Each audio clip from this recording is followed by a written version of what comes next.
তো বন্ধুরা একবারে রেডি হয়ে চলে এসেছি তোমাদের সঙ্গে কথা বলবো বলে। মেয়ে ওদিকে রেডি হয়ে গেছে, চলে গেছিলো বাইরে, আবার চলে এসেছে। ও তো মামাবাড়ি যাওয়ার সেই আনন্দ। তো যাই হোক, আমার তো এখন থেকেই ঠান্ডা লাগছে, আমি নিয়ে নিয়েছি চাদর গায়ে দেবো। তো যাই হোক বন্ধুরা, রেডি হয়ে গেছি, এখন বেরোবো। আর বাসে যাব তো শাড়ি পরে নিয়েছি। শাড়ি পরে সেইভাবে যাওয়া হয় না, তো আজকে শাড়ি পরলাম, যেহেতু বাসে যাব। বাইকে গেলে তো শাড়ি পরে যেতে অসুবিধাই হয়। তো চলো, গিয়ে তো কথাই হবে। এই যে রেডি আমি, মেয়েও রেডি। তো দুদিন এই বাড়িতে, এই রুম থেকে আর ভিডিও করা হবে না, তাই না শোনে? চলো তুমি জুতো পরো। তো চলো, পরে আবার তোমাদের সঙ্গে কথা হবে।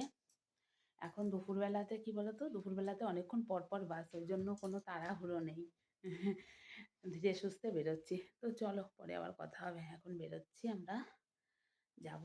তো ওখানে গিয়েই একবারেই তোমাদের সঙ্গে কথা বলবো। চলো এখনকার মতো টাটা।